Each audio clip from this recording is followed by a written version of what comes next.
Okay so hello guys, welcome back. एक बार फिर से स्वागत है सर आप सबका हमारे ब्रांड न्यू लेक्चर में सर।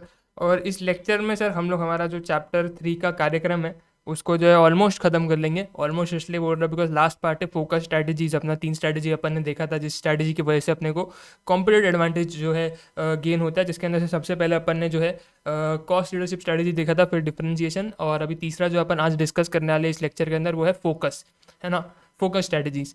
तो आपका जो है फिर उसके बाद चैप्टर 3 यहाँ पे खत्म हो जाता है। लेकिन अपना जो है ऑफिशियली चैप्टर 3 कैसे खत्म होगा तो तुमको पता है। अपना प्रोग्रेस अपन जो है रिवीजन करेंगे, उसके बाद क्वेश्चन बैंक डिस्कस करेंगे, और फिर जा करके हमारा जो है चैप्टर 3 खत्म होगा। तो अभी भी देखा जाए तो और ये वाला लेक्चर और इसके बाद वाला एक अगला लेक्चर अपने को जो है लगेगा चैप्टर 3 को खत्म करने में। उसके बाद फिर अपन चैप्टर 4 के साथ शुरू करेंगे। उसके अंदर भी काफ़ी सारी स्ट्रैटेजीज अपन ने डिस्कस करनी है। और उसके बाद अपना जो है चैप्टर 5 आएगा एंड अपना स्ट्रैटेजिक मैनेजमेंट का सिलेबस जो है फाइनली खत्म हो जाएगा। सितंबर 24 के एग्जाम जो है बहुत ज़्यादा नज़दीक है। इधर ICI May 24 वाले अटैम्प्ट का जो है रिजल्ट देने को तैयार नहीं है, और सितंबर 24 का एग्ज़ाम नज़दीक आ रहा है। पता नहीं ICI क्या कर रहा है, हमको क्यों तड़पा रहा है, बट ठीक है जो भी है। यहाँ पर जो है अपन फोकस स्ट्रैटेजीज़ के बारे में डिस्कस करने वाले हैं आज के लेक्चर के अंदर। फोकस स्ट्रैटेजीज़ को अच्छे से समझेंगे और सम अप करेंगे अपने चैप्टर 3 को, और उसके बाद कल के लेक्चर के अंदर रिवीजन, क्वेश्चन बैंक, और फिर आगे चैप्टर 4 के साथ अपनी कहानी शुरू होगी। तो इससे पहले का अगर मैं आपको थोड़ा सा रिवीजन करा दूँ तो जिस लेक्चर के अंदर अपन ने डिफरेंशिएशन स्ट्रैटेजी देखा था। आई होप आपने कॉस्ट लीडरशिप स्ट्रैटेजी को अच्छे से समझ लिया है, पढ़ लिया है।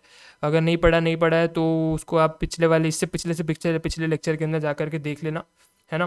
कल के लेक्चर में अपन ने डिफरेंशिएशन स्ट्रैटेजी करी थी, तो आज डिफरेंशिएशन स्ट्रैटेजी को एक बार अपन रिकॉल कर लेते हैं कि डिफरेंशिएशन स्ट्रैटेजी से अपन ब्रॉड मास मार्केट को टारगेट करते, कुछ तो भी यूनिक अपन लेकर के आते हैं अपने कस्टमर को, कुछ तो भी यूनिकनेस के साथ अपन परसीव करते हैं। तो अपने प्रोडक्ट के अंदर कुछ यूनिकनेस होती है, कुछ अपन जो सर्विस दे रहे हैं उसके अंदर कुछ यूनिकनेस, इनोवेशन, क्रिएटिविटी कुछ करके अपन जो है उसको अपने प्रोडक्ट को डिफरेंशिएट करके उसको अपना प्रोडक्ट जो है बेचते, अट्रैक्ट करते हैं अपने प्रोडक्ट को। जैसे कि अपन ने एग्जांपल लिया कि डोमिनोज अपनी एक यूनिक सर्विस के थ्रू अट्रैक्ट करता है कस्टमर को कि 30 मिनट्स के अंदर वो डिलीवरी देगा, है ना। डिफरेंशिएशन स्ट्रैटेजी से ज़रूरी नहीं है आपको कॉम्पिटिटिव एडवांटेज मिले ही मिले, बिकॉज आपका जो डिफरेंशिएशन है वो तभी काम करेगा जब वो कॉपी नहीं किया जा सकता। अगर वो कॉपी किया जा सकता है आसानी से तो फिर आपका वो डिफरेंशिएशन रहेगा ही नहीं।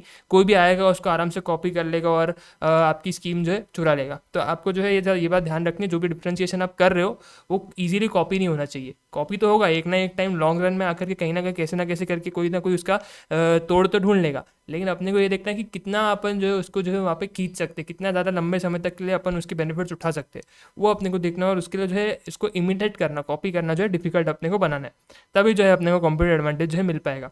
उसके बाद अपन ने क्या देखा था कि अपने को जो है कस्टमर लॉयल्टी मिलती है। डिफरेंशिएशन से अपने को क्या बेनिफिट मिलता है, तो एक कस्टमर लॉयल्टी मिलती है। कस्टमर हमारे ब्रांड को जो है प्रीफर करता है ओवर अबव ब्रांड्स, क्योंकि हम उसको थोड़ा सा यूनिक प्रोडक्ट दे रहे हैं, कुछ इनोवेटिव, कुछ क्रिएटिविटी, कुछ चीज़ें हम उसको दे रहे हैं। यहाँ पर जो है हम लोग क्या करते हैं, उस यूनिकनेस, जो भी यूनिकनेस अपन ने उस प्रोडक्ट के अंदर डाली हुई है, जो भी क्रिएटिव फीचर्स, इनोवेशंस हमने उसके अंदर किए हुए, उसको देखते हुए हम लोग थोड़ा सा प्राइस जो है ज़्यादा चार्ज करते हैं। अगर नॉर्मल वॉच आपको जो है 200-500 रुपये के रेंज में मिल रही है, तो आपको स्मार्ट वॉच 2000 से 5000 के रेंज में मिलेगी। नॉर्मल स्टार्टिंग रेंज आपका वो रहेगा, है ना। तो ऐसा क्यों है, क्योंकि उसके अंदर आपको कुछ ऐसे एडिशनल फीचर्स मिलेंगे जो कि आपको नॉर्मल वॉच के अंदर नहीं मिलेंगे। तो उस एडिशनल फीचर्स के लिए आपको ज़्यादा प्राइस भी पे करना पड़ेगा। तो अगर आप बहुत ज़्यादा प्राइस चार्ज कर लोगे ना, जो आपने फीचर्स डाले, जो इनोवेशन आपने उसके अंदर किया है, जो यूनिकनेस आपने उसने डाली है उसके अंदर डाली है, उससे अगर बहुत गुना ज़्यादा अगर आप उसका प्राइस चार्ज करोगे ना, हाँ थोड़ा ज़्यादा करोगे तो कस्टमर दे देगा, लेकिन बहुत ज़्यादा करोगे ना तो फिर कस्टमर बोलेगा कि भाई इतना ज़्यादा क्या कर रहा है, प्राइस इतना तूने क्या कर लिया, उसके अंदर बड़ी चीज़ 2-4 एडिशनल फीचर्स ही तो दे दिया ना, उसके लिए 2-3 हज़ार रुपये ज़्यादा चार्ज कर। इधर तू 50-60 हज़ार चार्ज कर रहा है सीधा एक नॉर्मल सी वॉच का, तो फिर वो बोलेगा कि यार मेरे को तेरी वॉच नहीं चाहिए, है ना। तो ये बात आपको ध्यान में रखनी है। जो भी आप फीचर्स उसको दे रहे हो, जो भी क्रिएटिविटी, इनोवेशन, यूनिकनेस आप कर रहे हो ना, उसको देखते हुए, ये ध्यान में रखते हुए कि भाई कस्टमर मेरा माल खरीदेगा, मेरा प्रोडक्ट खरीदेगा, वो सारी चीज़ें ध्यान में रखते हुए आप उसका प्राइस सेट करो। अननेसेसरीली अगर आप बहुत ज़्यादा प्राइस रखोगे ना तो क्या होगा, वो स्विच कर लेगा ब्रांड को, है ना, वो नहीं लेगा आपके ब्रांड का प्रोडक्ट। तो ये बात आपको समझना है। इसके बाद सर अपन ने क्या देखा था, बेसिस फॉर डिफरेंशिएशन देखा था। ये मैं अभी सिर्फ आपको रिकॉल करवा रहा हूँ कि कल के लेक्चर में अपन ने क्या देखा था, क्या क्या चीज़ें देखी थी, ताकि आपको एक बार रिवाइज हो जाए। डिटेल में अगर आपको देखना है तो पिछला वाला लेक्चर आपने जो है ध्यान से देखा हुआ होना चाहिए। तो अब आप डिफरेंशिएशन किसके बेसिस पे कर सकते हो, कैसे आप डिफरेंशिएशन लेकर के आ सकते हो सकता है प्रोडक्ट के जो एट्रीब्यूट्स है आप उसके अंदर कुछ इनोवेशन करो, है ना, फीचर्स वगैरह कुछ अच्छे दो, ड्यूरेबिलिटी बढ़ाओ, परफॉर्मेंस बढ़ाओ, है ना। तो प्रोडक्ट के अंदर आप जो है कुछ तो भी चेंजेस वगैरह करके जो है डिफरेंशिएशन लेकर के आ सकते हो। प्राइसिंग, अपन ने एग्जांपल देखा था, मुकेश भाई ने जियो को सीधा फ्री कर दिया, तो वो एक डिफरेंशिएशन था, जिधर एयरटेल, वोडाफोन, आइडिया, ये लोग सब जो है पैसे ले रहे थे और वो भी बहुत ज़्यादा प्राइस चार्ज कर रहे थे कंज्यूमर से, है ना, अपने प्लान्स के लिए, इंटरनेट के लिए, रिचार्जेस के लिए बहुत ज़्यादा चार्ज कर रहे थे। वहाँ पर जियो ने क्या बोला, मैं सीधा फ्री कर दूंगा सारी चीज़ों को, है ना, सारी सर्विसेज ही मैं फ्री कर दूंगा। फिर उसके बाद उन्होंने जो है धीरे धीरे कम चार्ज करना शुरू किया, सस्ते पे जो है उन्होंने रिचार्जेस वगैरह दे, तो कहीं ना कहीं वो एक डिफरेंशिएशन आ रहा था वहाँ पे, है ना। आपको आप जो है ये नहीं कर रहे हो, आप ये नहीं देख रहे हो कि मैं कैसे कॉस्ट सेविंग करूँ, है ना। आप अपने कॉस्ट को कम नहीं रख रहे हो, कॉस्ट तो आपको इनकर हो रही है, मुकेश भाई फ्री में दे रहे हैं जियो की सर्विसेज, लेकिन उनको कॉस्ट तो इनकर हो रही थी ना। तो अपन ये नहीं बोल सकते कि वो कॉस्ट लीडरशिप स्ट्रैटेजी फॉलो कर रहे हैं, हम अपन ये बोलेंगे कि वो डिफरेंशिएशन स्ट्रैटेजी फॉलो कर रहे हैं, क्योंकि उनको कॉस्ट तो लग रही है ना। अगर उनको कॉस्ट सबसे कम लग रही होती, है ना, मतलब समझ रहे हो ना तुम, फ्री में वो दे रहे हैं लेकिन उस इंसान को नुकसान तो हो रहा है ना। वो फ्री में हमको दे रहे हैं लेकिन उस इंसान को नुकसान हो रहा है, तो वहाँ पे वैसे सिचुएशन में जो है वहाँ पे जो है कॉस्ट लीडरशिप स्ट्रैटेजी यूज़ नहीं कर रहे, वो लोग डिफरेंशिएशन स्ट्रैटेजी जो है यूज़ कर रहे हैं। तो प्राइसिंग के बेसिस पे भी आप जो डिफरेंशिएट कर सकते हो। कल के लेक्चर में इसको अपन ने डिटेल में डिस्कस किया हुआ है इसी एग्जांपल के साथ में, तो तुमको कुछ भी दिक्कत होगी तो तुम उधर जाके उसको पिछले वाले लेक्चर को रेफर कर सकते हो। उसके बाद सर आपका आता है ऑर्गेनाइजेशन के बेसिस पे भी आप डिफरेंशिएट कर सकते हो कि ब्रांड नेम वगैरह हो गया, यहाँ पे मैंने नोकिया का यहाँ पे फ़ोन रख दिया और एप्पल का फ़ोन रख दिया, तो आप ऑब्वियसली एप्पल का उठाओगे, क्योंकि एप्पल का जो है ब्रांड का इतना लॉयल्टी है, ब्रांड का इतना नाम है ना, तो वो उसकी वजह से जो है ज़्यादा बिकेगा। क्योंकि ऑर्गेनाइजेशन का जो ब्रांड नेम है वो उसके लिए एक डिफरेंशिएटिंग फैक्टर है कि भाई कोई भी आसपास दूसरा कोई कंपनी का फ़ोन रख दो, उठाएगा तो वो हमारा ही फ़ोन, क्योंकि उसको जो है हमारे को पता, हमारा एक ब्रांडेड फ़ोन है। कोई भी सस्ती चीज़ रखोगे तो वो सस्ती चीज़ को नहीं उठाएगा, ब्रांडेड चीज़ को उठाएगा, कि वो ब्रांड का वैल्यू है, ब्रांड का पावर है ना। तो वहाँ पे आप ऑर्गेनाइजेशन के बेसिस पे जो है आप क्या कर सकते हो, उसको आपके प्रोडक्ट को जो है डिफरेंशिएट कर सकते हो। अच्छा, उसके बाद सर अगला अपन ने देखा था कि कैसे आप डिफरेंशिएशन स्ट्रैटेजी को अचीव कर सकते हो। तो सबसे पहले अपन ने ये बोला था कि आपके जो भी कस्टमर की टेस्ट एंड प्रेफरेंसेज है उसके साथ अपने जो प्रोडक्ट के एट्रीब्यूट्स है उसको मैच करो, यानी कि उसको जो यूटिलिटी ऑफर करो कस्टमर को, मैच करो अपने प्रोडक्ट के एट्रीब्यूट्स को उनके टेस्ट एंड प्रेफरेंसेज के साथ में, जैसे वो प्रोडक्ट्स चाहते हैं वैसे आप उनको जो है प्रोडक्ट ऑफर करो। उसके बाद अपने प्रोडक्ट की परफॉर्मेंस को जो है एलिवेट करो, इंप्रूव करो, है ना, उनको अच्छे अच्छे प्रोडक्ट एंड अच्छे क्वालिटी के सर्विसेज दो। उसके बाद सर उनको जो है अपने जो प्रोडक्ट के अंदर इनोवेशन है वो एकदम रैपिड बेसिस पे करते रहो, एकदम तेज़ी से जो है इनोवेशन करते रहो। उसके बाद अपना जो प्रोडक्ट का प्राइस है ना, वो अपने जो भी फीचर्स वगैरह तुमने यूनिक फीचर्स रखे हुए ना उसके अकॉर्डिंगली सेट करो, ज़्यादा हाई प्राइस मत सेट करना, नहीं तो वो नहीं खरीदेगा। और अपनी जो ब्रांड इमेज है, ब्रांड वैल्यू, उसको इन्हांस करने के लिए, उसको इम्प्रोवाइज करने के लिए जो है स्टेप्स वगैरह लेते रहो। तो ये 6 पॉइंट है, 6 पॉइंट के थ्रू आप जो है आपकी डिफरेंशिएशन स्ट्रैटेजी को अचीव कर सकते हो सर। उसके बाद सर आपका अगला आ रहा है sir advantages of differentiation strategy, कि आपके क्या क्या एडवांटेजेस बनते हैं आपके डिफरेंशिएशन स्ट्रैटेजी के। और डिफरेंशिएशन स्ट्रैटेजी में helps an organisation to remain profitable even with rivalry, new entrants, suppliers, power, substitute, buyer. अपने को पता है ये सारे टर्म्स में अपने को जो है एडवांटेजेस जो है मिलने वाले, है ना। तो अपन ये देखते हैं राइवलरी के टर्म्स में अपने को सबसे पहले क्या डिफरेंशिएशन स्ट्रैटेजी से जो है एडवांटेज मिलने वाला है। सबसे पहले अपना जो ब्रांड का लॉयल्टी रहेगा ना, राइवलरी के टर्म्स में वो अपने लिए सेफगार्ड की तरह काम करेगा। अगर कोई भी नई कंपनी वो मार्केट के अंदर, स्मार्टफोन की मार्केट के अंदर घुसेगी तो वो देखेगी यार एप्पल है, सैमसंग है, इतने बड़े बड़े ब्रांड्स है, मैं अगर एक छोटी सी कंपनी आज एंट्री लेती हूँ यहाँ पे, है ना, मैं भले ही अपने फ़ोन को सस्ते दाम पे भी बेचती हूँ, तो भी मैं ये महंगे जो बड़ी बड़ी कंपनियाँ हैं इनके साथ जो है कम्पीट नहीं कर पाऊंगी। आईकेल हो गया, फिर उसके बाद सर अलग अलग टाइप के नए नए जो है आईकेल वगैरह कुछ तो ऐसे अलग अलग नई नई कंपनियाँ जो है फ़ोन की इसमें आ रही है ना, सस्ते दाम पे अपने फ़ोन्स को बेच भी रही है। लेकिन जो वीवो, ओप्पो, ठीक है ना, ये लोग इतने टाइम से धंधा कर रहे हैं ना, इनके सामने ये लोग टिक नहीं पा रहे, नई कंपनी, छोटे कंपनीज, क्यों? क्योंकि इनका नाम जो है बहुत बन चुका है आज की डेट में। तो उनका जो नाम है, उनका ब्रांड का जो नेम है ना, वो एज ए सेफगार्ड उनके लिए काम कर रहा है। नया बंदा कोई भी मार्केट के अंदर एंट्री नहीं ले पा रहा है, ये देख करके कि यार ब्रांड इनका इस्टेब्लिश हो चुका है, इनका ब्रांड नेम अच्छा बन चुका है, तो कस्टमर इनके ब्रांड को ही प्रीफर करेंगे अपने ब्रांड के ऊपर। अपना ब्रांड अब तो अपन ने नया बस एंट्री लिया है, तो अपन तो ब्रांड बने नहीं अपन, ये लोग इतने टाइम से धंधा कर रहे हैं, लोग ब्रांड बन चुके, तो वो चीज़ को देख करके जो है नई कंपनी जो है मार्केट के अंदर एंट्री लेने से जो है रुक सकते। तो ये एक एडवांटेज मिलेगा। दूसरा, बायर्स के टर्म्स में अपने को क्या एडवांटेज मिलेगा, तो बायर नेगोशिएट नहीं करेगा। अगर आप जो है अच्छा, आप जो है सीए बन गए, आपकी जो है अच्छी खासी सैलरी आ रही है महीने की, आप 2-3 लाख 2-5 लाख रुपए आराम से कमा ले रहे हो महीने के, तो आप किधर भी जाओगे, आईफोन लेने जाओगे कोई भी दुकान में, तो आप वहाँ पे नेगोशिएट नहीं करोगे। ज़्यादा से ज़्यादा आप क्या पूछोगे, भाई कोई ऑफर लग रहा है, बैंक के कार्ड वार्ड के ऊपर ऑफर मिल रहा है तो दे दे, नहीं तो जितने में आईफोन पड़ रहा है दे दे भाई, मेरे को आईफोन यूज़ करना है, 5 लाख की सैलरी आई है, पहला नया नया सैलरी है, मैं तो उसको मस्त पैकी उड़ाऊंगा, है ना। तो आप जो है जाके नेगोशिएट नहीं करोगे, क्यों? क्योंकि आप देख रहे हो, आपको चाहिए ब्रांड, आपको ब्रांडेड चीज़ चाहिए, आप जो है गुची के शोरूम में जा रहे हो, वहाँ पे जाके आप बार्गेनिंग नहीं करोगे। ये आप कोई नॉर्मल से शॉप में चले जाओ, आपके के जहाँ पे कपड़े वगैरह मिलते हैं, तो आप वहाँ पे उसके साथ बार्गेनिंग करोगे कि भाई 500 की शर्ट दे रहा है भाई, क्या 500 की इतनी महंगी है भाई, 250-300 लगा भाई, बहुत महंगा हो रहा है, ये ऐसे करोगे। आप गुशी के शोरूम में जाओगे, बोलोगे भाई 50,000 की शर्ट है, तुम चुपचाप जो है कार्ड स्वाइप करा के 50,000 की शर्ट लेके निकल जाओगे। क्यों? क्योंकि वो ब्रांडेड आइटम है, ब्रांडेड चीज़ है, तुमको चाहिए, तुम उस ब्रांड के लिए पैसा दे लो, है ना। तुम आप बैठ के नेगोशिएशन नहीं करोगे, ए भाई गुच्ची है 50,000 क्या भाई, चल 40,000 लगा, ऐसे तुम नहीं करोगे। एप्पल के शोरूम के नाम पे तुम जाकर के वहाँ पे भाव तोल नहीं करोगे। क्यों? क्योंकि तुम नेगोशिएट नहीं करना चाहते, तुम उसके लिए, उसकी ब्रांड के लिए पैसा देने के लिए वहाँ पे आया हो। तुमको पता है मैं यहाँ आ रहा हूँ तो ये लोग मेरे से हाई प्राइस चार्ज कर रहे हैं क्योंकि ये ब्रांड है, मैं यहाँ पे नेगोशिएट नहीं कर सकता। तो वो नेगोशिएशन नहीं होगा तो आपका प्रॉफिट ज़्यादा रहेगा। तो बायर के टर्म्स में आपको ये एडवांटेज रहता है। सप्लायर्स के टर्म्स में आपको क्या एडवांटेज रहेगा? वही जो आपको कॉस्ट लीडरशिप के अंदर भी रहता था कि आप जो है ग्रेटर प्राइस ऑब्जर्व जो है ग्रेटर प्राइस इंक्रीज में जो है, जो भी आपका अगर सप्लायर है वो अगर प्राइस को इंक्रीज भी करता है तो आप उसको ऑब्जॉर्व कर सकते हो, आपको इतना फर्क नहीं पड़ेगा। क्यों? क्योंकि आपको पता है आप गुची हो, गुची जैसे माल का रॉ मटेरियल खरीदता है अपने कपड़े को बनाने के लिए, है ना। तो अगर उधर उसके सप्लायर ने थोड़ा सा माल अपना जो प्राइस है, माल जो उसको सप्लाई कर रहा है गुची को, उसका प्राइस थोड़ा सा उसने बढ़ा भी दिया, है ना। एक्स रेट पे बेचता था, अभी उसने एक्स प्लस एक्स रेट पे बेचना शुरू कर दिया गुची को। तो गुची भी बोलेगा ठीक है, मैं भी मेरे कस्टमर से थोड़ा सा जो है इंक्रीज कर दूंगा, मेरा तो ब्रांड इस्टेब्लिश्ड है, मेरे को पता है मेरे दुकान में जो आता है वो ये सोच के ही आता है कि वो यहाँ पे सबसे महंगी चीज़ खरीदेगा, है ना। वो महंगा चीज़ वो स्पेंड करने के मेंटालिटी से ही आता है। तो मेरे को कोई दिक्कत नहीं है, मैं कस्टमर को बढ़ा दूंगा, कस्टमर मेरी चीज़ खरीदेगा क्योंकि मैं उसको कुछ यूनिकनेस दे रहा हूँ। अब ऑर्गेनाइजेशन के टर्म्स में भी यूनिकनेस हो रहा है कि उसको हो सकता है कुछ उसको फीचर्स वगैरह नहीं मिल रहे, कपड़ा वगैरह वही नॉर्मल है, लेकिन वो गुची के नाम के लिए पैसा पे कर रहा है। तो वो उसको वो मतलब उसको पता है कि यार कस्टमर मेरे को पैसा देगा ही, तो उसको मेरे को इतना कुछ फर्क नहीं पड़ना। तो सप्लायर्स के टर्म्स में आपको ये एडवांटेज पड़ता है। एंट्रेंस के टर्म्स में अगेन मैंने आपको बताया कि आपका जो यहाँ पे जो आपकी जो आइडेंटिटी रहती है, आप ऑलरेडी इस्टेब्लिश हो चुके रहते हो, तो आपका जो है वहाँ पे क्या होता है सर, आपके जो नए एंट्रेंस है वो उनके लिए सेफ गार्ड की तरह काम होता है कि यार ब्रांड बन चुके हैं, ऑलरेडी इस्टेब्लिश्ड है, इनोवेशन कर रहे हैं, इनोवेटिव फीचर्स लेकर के आ रहे हैं, मैं अपना जो है नॉर्मल सस्ते से नॉर्मल से फीचर्स लेकर के आ रहा हूँ, तो मैं टिक नहीं पाऊंगा क्योंकि ये सामने वाली जो कंपनी है ये इनोवेटिव फीचर्स वगैरह लेकर के आ रही है, तो नए एंट्रेंस भी मार्केट के अंदर घुसेंगे नहीं। सब्सटीट्यूट्स के टर्म्स पे अपने को जो है ये बेनिफिट मिलेगा कि यार सब्सटीट्यूट रिप्लेस नहीं कर सकते।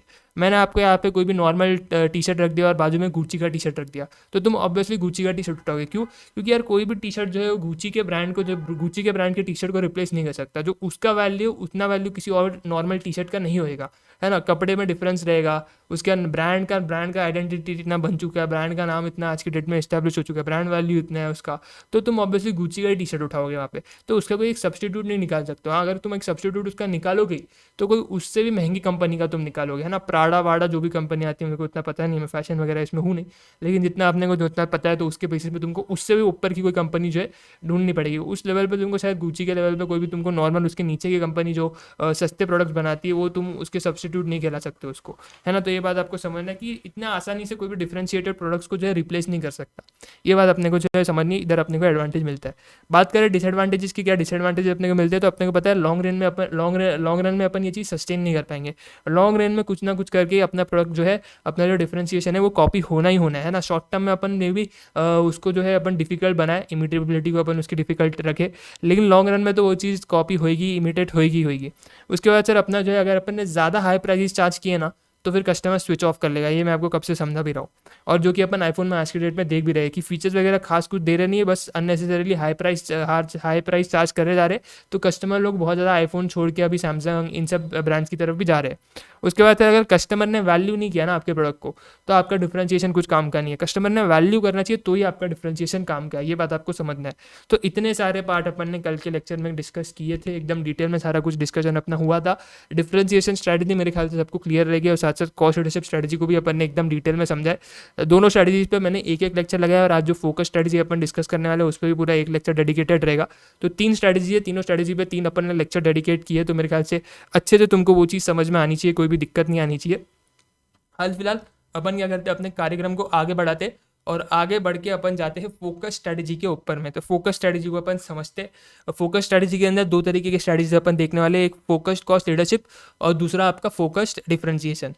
अब अपन ये फोकस्ड इस टर्म को समझते हैं, है ना। फोकस्ड ये टर्म थोड़ा सा नैरो टर्म है ना। बेसिकली आप अगर आपने शार्क टैंक देखा रहेगा ना, तो शार्क टैंक में आपने बहुत बार शार्क्स को ये बोलते हुए सुना रहेगा कि आप जो मार्केट को केटर कर रहे हो वो एक छोटा सा नीश है। नीश आपने सुना रहेगा, नीश ये वर्ड सुना रहेगा। नीश मतलब कि आपका एक छोटा सा सब मार्केट, बेसिकली एक मार्केट है, उस मार्केट के अंदर भी आप एक छोटा सा पार्ट ढूंढते हो, है ना, और उस पार्ट को आप केटर करते हो। से फॉर एग्जांपल मैं यहाँ पे बोलता हूँ कि मैं जो है फूड इंडस्ट्री में हूँ, है ना। फूड इंडस्ट्री के अंदर भी मैंने एक छोटा सा पार्ट पकड़ा हुआ है, healthy food products. Healthy food products भी एक छोटा पार्ट हो गया ना, फूड इंडस्ट्री तो कितनी बड़ी है ना, उसके अंदर कितने सारे स्नैक्स आ गए, हेल्दी स्नैक्स आ गए, अनहेल्दी स्नैक्स आ गए, है ना, मल्टीपल तरीके के फूड आइटम्स उसके अंदर आ गए। मैं उसके अंदर बोल रहा हूँ करके मैं करूँगा स्नैक्स, है ना, मैं करूँगा स्नैक्स, ड्रिंक्स वगैरह सारा कुछ आ गया ना फूड के अंदर। तो अभी आपका जो है आप उसके अंदर बोल रहे हो मैं सिर्फ स्नैक्स बनाऊंगा, फिर मैं स्नैक्स के अंदर भी बोल रहा हूँ मैं हेल्दी स्नैक्स ही बनाऊंगा। मैं नॉर्मल अपने तेल में एकदम तले हुए चिप्स वगैरह नहीं बनाऊंगा, मैं एकदम बेक्ड अच्छे हेल्दी चिप्स बनाऊंगा। तो मैं उसके अंदर भी एक छोटा सा मार्केट ढूंढ रहा हूँ, है ना। पहले मैंने एक मार्केट पकड़ा फूड इंडस्ट्री, पहले मैंने एक इंडस्ट्री पकड़ी फूड इंडस्ट्री, उसके अंदर मैंने बोला मैं जो स्नैक्स वगैरह बनते हैं ना अपने चिप्स वगैरह उस इंडस्ट्री में जाऊंगा। और उधर भी मैंने एक छोटा सा नीश पकड़ा, मैंने बोला मैं हेल्दी चिप्स बनाऊंगा। अब तुम चिप्स खाने वाले बहुत सारे ऑडियंस है ना, फूड इंडियस में फूड इंडस्ट्री के अंदर अपन जाते हैं तो बहुत सारे उसके अंदर कस्टमर रहते हैं। फिर अपन आते हैं स्नैक्स के इंडस्ट्री में, बहुत सारे कस्टमर रहते हैं। फिर अपन बोलते हैं स्नैक्स में भी अपन चिप्स बनाएंगे, तो चिप्स में भी बहुत सारे कस्टमर जो कि चिप्स कंज्यूम करते हैं। उसमें से मैंने बोला मैं सिर्फ हेल्दी चिप्स बनाऊंगा, हेल्दी चिप्स बनाऊंगा, है ना। तो मैं एकदम छोटा सा एक कस्टमर बेस ढूंढ रहा हूँ, है ना, जो कि हेल्थ कॉन्शियस वाले लोग हैं। आज की डेट में भी अगर आप इंडिया में देखोगे तो इतने सारे लोग हेल्थ कॉन्शियस नहीं है ना। वो नॉर्मली कोई भी पैकेट वगैरह उनको मिल जाए चिप्स का वो लोग खा लेंगे। लेकिन मैं बोल रहा हूँ कि मेरा जो चिप्स का पैकेट रहेगा वो हेल्दी रहेगा, उसके अंदर काफ़ी अच्छे न्यूट्रिएंट्स वगैरह रहेंगे, है ना, बेक्ड होंगे, वो ऑयली नहीं रहेंगे बिल्कुल भी। तो मैं वो आपको बोल रहा हूँ। तो मैंने मेरे ऑडियंस जो है, मेरी जो टारगेट ऑडियंस है, जो मेरा टारगेट मार्केट है ना, वो मैंने स्पेसिफाई कर लिया। और एक छोटा सा एक स्पेसिफाइड एरिया है वो, जिसको मैं टारगेट कर रहा हूँ, जिसको मैं केटर करने की सोच रहा हूँ कि मैं हेल्दी चिप्स बनाने में, हेल्दी चिप्स खाने वाले लोग जो इंटरेस्टेड है ना, जो कि हेल्थ कॉन्शियस लोग हैं ना, मैं सिर्फ उन्हीं को केटर करना चाहता हूँ। मैं पूरी चिप्स की मार्केट में जो लोग हैं जो चिप्स खाते हैं मैं उनको केटर नहीं कर रहा हूँ। मैं उनमें से एक जो पार्ट है जो कि हेल्दी है ना, जो कि हेल्थ बेनिफिट्स को देखते हैं, जो कि हेल्थ कॉन्शियस है, मैं सिर्फ उनके लिए हेल्दी चिप्स बनाना चाहता हूँ। तो मैंने एक टारगेट ऑडियंस सेट किया है मेरा, है ना, मैंने एक टारगेट ऑडियंस छोटा सा सेट किया है। मैं बोल रहा हूँ मैं इसी ऑडियंस को केटर करूंगा। तो एक छोटा सा नीश है, उसको अपन बोलते हैं एक छोटा सा, ये जो मैं पार्ट एक स्पेसिफिक चीज़ आपको बोल रहा हूँ कि मैं चिप्स खाने वाले जो लोग हैं उनको ही केटर करूंगा। तो वो लोग जो है कोई बहुत बड़ा नंबर नहीं रहेगा, वो एक छोटा सा नंबर रहेगा। उस छोटे से नंबर को अपन नीश बोलते हैं, नीश, है ना। ये आपने शार्क टैंक अगर देखा रहेगा ना, तो बहुत बार आपने जो है शार्क्स के मुंह से ये बात सुनते हुए सुनी रही है। फिर पिचर जो वहाँ पे पिच करने के लिए आते हैं वो लोग भी बोलते हैं कि यार हम लोग जो है एक नीश मार्केट को आज की डेट में जो है टारगेट कर रहे हैं, यानी कि एक छोटा सा आपका जो है कंज्यूमर बेस रहता है जिनकी कुछ सर्टन प्रेफरेंसेज है। अब जैसे हेल्थ कॉन्शियस वाले लोग हैं उनकी प्रेफरेंसेज है ना कि यार हमको तेल तेल नहीं चाहिए, हमको ऑयली नहीं चाहिए, हमको ज़्यादा मसाले नहीं चाहिए, है ना, हमको बेक्ड चाहिए। तो वैसे वो उनकी जो नीड्स है ना वो हर कंपनियाँ फुलफिल नहीं कर रही है। मैं बोल रहा हूँ मेरी कंपनी उनकी नीड्स को फुलफिल करेगी। छोटा सा मार्केट है, स्टिल मैं उनकी नीड्स को फुलफिल करूंगा। उनको चाहिए बेक्ड, मैं बेक दूंगा। उनको ऑयल नहीं चाहिए, मैं ऑयल नहीं यूज़ करूंगा। उनको कम मसाले चाहिए, मैं कम मसाले दूंगा, है ना। तो उनको जो है से फॉर एग्जांपल प्लास्टिक के रैपर में नहीं खाना है। आजकल के लोगों को, बहुत सारे लोगों को प्लास्टिक से भी दिक्कत रहती है। मैंने कहा ठीक है मैं कोई दूसरा अल्टरनेटिव पैकिंग का लेकर आता हूँ, उस पैकिंग अल्टरनेटिव पैकिंग के अंदर मैं जो है तुमको करके दूंगा। जैसे कि प्रिंगल्स हो गए, प्रिंगल जो है कार्डबोर्ड के बॉक्स के अंदर जो है आपको चिप्स डाल के देते हैं, ऑफर करते हैं, तो उसका प्राइस भी हाई रहता है प्रिंगल्स का, है ना। वो नॉर्मल प्लास्टिक के रैपिंग करके नहीं देते वो लोग। का आपने देखा रहेगा कार्डबोर्ड का वो जो रहता है ना, वो एक ऐसे सिलेंडर टाइप उनका जो है शेप रहता है, जिसके अंदर पूरी चिप्स वगैरह भरे रहेंगे। प्रिंगल्स की बात कर रहा हूँ मैं। तो वो कार्डबोर्ड का रहता है ना, वो कार्डबोर्ड का रहता है। नीचे से उसको हल्का सा स्टील की उन्होंने कोटिंग की हुई रहती है, एकदम पता नहीं, मेरे को नहीं पता, बट कार्डबोर्ड उसके अंदर मेजरली यूज़ किया जाता है। तो वो लोग प्लास्टिक यूज़ नहीं करते। तो क्योंकि कुछ लोगों को, कुछ जो एकदम ही हेल्थ कॉन्शियस वाले लोग रहते हैं उनको प्लास्टिक से भी दिक्कत रहती है। तो मैं उनके जो स्पेसिफिक टेस्ट है, उनके स्पेसिफिक प्रेफरेंसेज है ना, उनको केटर करने के लिए तैयार हूँ। तो छोटे से मार्केट को जो है मैं केटर कर रहा हूँ, तो वो मेरे लिए एक नीश हो गया, है ना। तो मैं वहाँ पे फोकस्ड रह रहा हूँ। मैं बोल रहा हूँ करके मैं इधर ही फोकस करूँगा, मैं इसके बाहर जाकर नहीं देखूंगा। चिप्स इंडस्ट्री तो बहुत बड़ी है ना, लेकिन मैं उसके अंदर का छोटा सा पार्ट जो कि हेल्थ कॉन्शियस वाले लोग हैं ना, मैं सिर्फ उन्हीं लोगों की जो है, उन्हीं लोगों के लिए जो है चिप्स बनाना चाहता हूँ। मैं पूरे जो चिप्स की मार्केट है उसके अंदर घुसना नहीं चाहता हूँ, है ना। तो वहाँ पे मैं एक छोटा सा एरिया पकड़ के वहाँ पे अपने आप को जो है रिस्ट्रिक्ट कर रहा हूँ, वहीं पे मैं फोकस कर रहा हूँ। तो वो आपकी जो है एक तरीके से आप बोल सकते हो कि फोकस स्ट्रेटजी। अब वहाँ पर मैं या तो कॉस्ट लीडरशिप अपना सकता हूँ। वो जो भी छोटा सा मैंने एक नीश आइडेंटिफाई कर लिया मेरा, तो नीश को हो सकता है मैं कॉस्ट लीडर बन के जो है क्या कर रहा हूँ, परस्यू कर रहा हूँ। या फिर हो सकता है मैं उनको डिफ्रेंशिएशन करके कुछ अपने प्रोडक्ट्स को जो है ऑफर कर रहा हूँ, है ना। तो वहाँ पर मैं कॉस्ट लीडर लगा सकता हूँ या फिर डिफ्रेंशिएशन लगा सकता हूँ। इसके लिए मैं बोलता हूँ इस दो स्ट्रैटेजी यहाँ पे आती है, फोकस्ड कॉस्ट लीडरशिप या फिर फोकस्ड डिफ्रेंशिएशन। मेरे ख्याल से तुमको बेस समझ गया रहेगा, एक बेस तुम्हारा बन गया रहेगा। अपन ने चिप्स का थोड़ा सा एक एग्जाम्पल भी लिया यहाँ पे। डिटेल में अपन जब अपने नोट्स को अभी अपन देखते हैं तो उसमें से अपने को समझ में आएगा कि और डिटेल में इसके अंदर क्या क्या चीज़ें अपने को समझ रही है। तो अभी अपन जो है आपके ये नोट्स आप खोल लो, आपके सामने नोट्स आपके रहेंगे, और इसके बाद अपन जो है नोट्स में अपन आते हैं।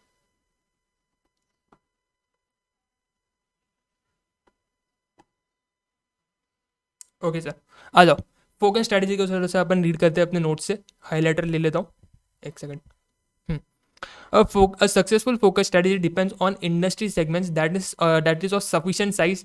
आपका जो इंडस्ट्री का सेगमेंट है जिसको आप केटर करना चाह रहे हो वो सफिशिएंट साइज का होना चाहिए. हैज़ ग्रोथ पोटेंशियल, ऐसा नहीं होना चाहिए कि यार उसके अंदर कोई ग्रोथ का पोटेंशियल नहीं है. ग्रोथ का पोटेंशियल है. आज हेल्थ कॉन्शियस वाले लोग, हेल्थ बेनिफिट्स वाले लोग कम है, लेकिन आगे जाकर के ये जो है नंबर बढ़ेगा. जैसे कि कोविड आया, कोविड से पहले बहुत ज़्यादा कम लोग थे जो कि एकदम हेल्थ वेल्थ को ध्यान देते थे.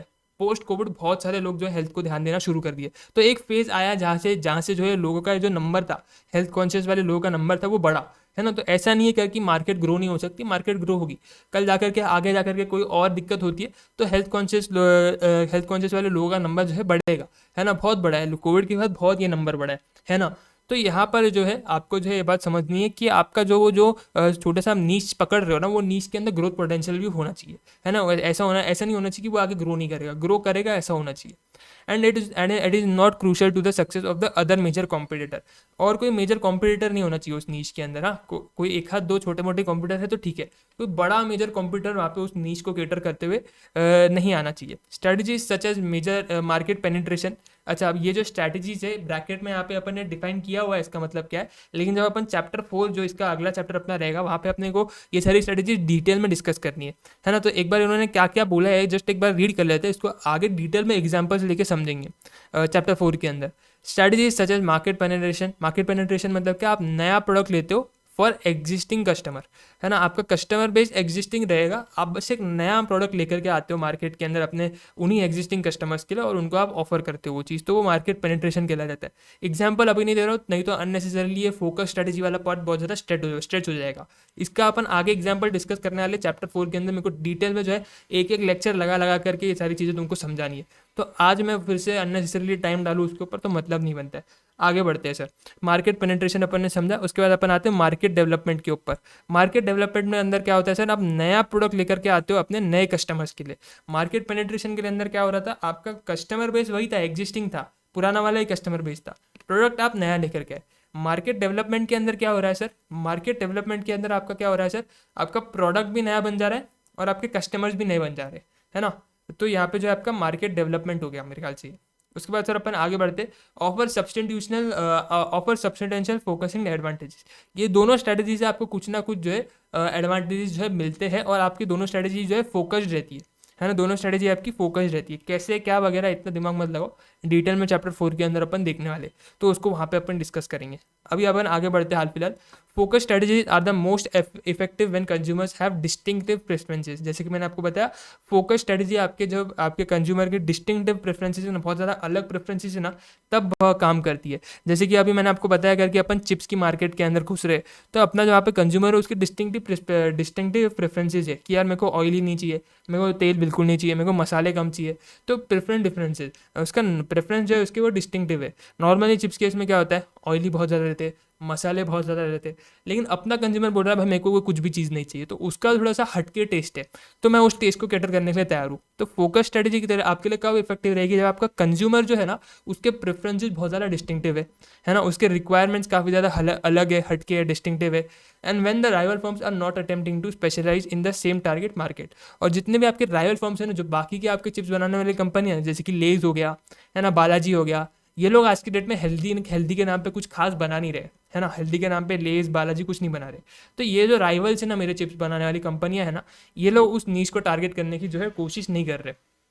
ये लोग बोल रहे हैं नीच क्या है बाढ़ में, हमारे पास इतना अच्छा खासा लार्ज शेयर है, अपन इसको जो है इसके अंदर ही अपन बने रहेंगे.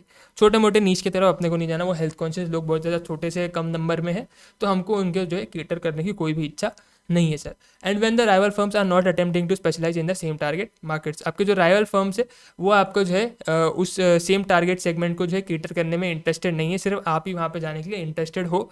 उनके जो कंज्यूमर्स के जो टेस्ट है, प्रेफरेंसेज है, रिक्वायरमेंट्स है, वो काफ़ी डिस्टिंक्टिव है, तब आप जो है आपकी फोकस स्ट्रेटजी जो है अपना सकते हो sir. Risk of pursuing a focus strategy include the possibility of numerous competitor recognising the successful focus strategy and imitating it. शुरुआत में तो कोई भी कॉम्पिटिटर, कोई भी आपके जो राइवल फर्म्स है ना, वो उस नीश के अंदर जो है घुसने के लिए तैयार नहीं रहेंगे. लेकिन आप एक बार आपने उस नीश को केटर करना शुरू कर दिया, नीश जो है धीरे धीरे आगे जाकर के फ्यूचर में बड़ा होगा. बिकॉज हमने ऐसा नहीं बोला कि उस नीश के अंदर ग्रोथ का पोटेंशियल नहीं है. ग्रोथ का पोटेंशियल है, कितने तेजी से बढ़ेगा, कब बढ़ेगा, ये नहीं पता हमको. आप उस मार्केट के अंदर एंट्री लेते हो, चिप्स जो हेल्थ कॉन्शियस वाले लोग हैं उनके लिए आप चिप्स बनाना शुरू करते हो, है ना, धीरे धीरे जो है वो मार्केट बड़ी होने लगी, धीरे धीरे नंबर बढ़ने लगा, धीरे धीरे आपके चिप्स लोगों को पसंद आने लगे। तो लेज और बालाजी जो कि पहले हेल्थ कॉन्शियस वाले लोगों के लिए चिप्स नहीं बना रहे थे, कम तेल वाले, विदाउट तेल वाले, कम मसाले वाले चिप्स नहीं बना रहे थे, वो लोग आपकी सक्सेस को देखेंगे करके यार ये फर्म नई नई आई थी, हम तो इतने टाइम से धंधा कर रहे थे, आते साथ ही इसने एक छोटे से नीश को पकड़ा, एक छोटे से आपके मार्केट सेगमेंट को पकड़ा और आज ये इतनी फर्म बड़ी बड़ी होने जा रही है। तो यार अपने को भी जो है हेल्थ कॉन्शियस वाले लोगों को जो है केटर करना शुरू करना पड़ेगा। तो आपका सक्सेस देख करके वो आपकी स्ट्रेटजी कॉपी करना शुरू करेंगे, ये एक रिस्क होता है आपकी फोकस स्ट्रेटजी के अंदर में। और दैट कंज्यूमर प्रेफरेंसेस में drift towards the product attribute desired by the market as a whole. या फिर ये हो सकता है कि आपके जो कंज्यूमर है जो कि हेल्थ कॉन्शियस है वो देखेंगे यार हेल्थ कॉन्शियस वाला ये बना तो रहा है चिप्स लेकिन कुछ मज़ा नहीं आ रहा है, बेक्ड है, मसाला कम है, यार मज़ा है क्या ये चिप्स में। अपने वो बालाजी लेज वाले कितने अच्छे क्रीम एंड ओनियन फुल तेल पर तल के एकदम मस्त उस पर मसाला चढ़ता था अच्छे से, इसके सारे चिप्स में मसाले भी नहीं चढ़ रहे, बिकॉज आप बेक्ड बना रहे हो, ऑब्वियसली ऑयल वगैरह नहीं है तो मसाला इतने अच्छे से चिपकेगा नहीं, है ना। तो आप जो है वो कंज्यूमर बोलेगा कि यार छोड़ यार कौन हेल्थ कॉन्शियस वगैरह बनेगा, अपन जाते वही अपने नॉर्मल जो चिप्स आते हैं लेज या फिर बालाजी के वो कंज्यूम करने शुरू कर देते।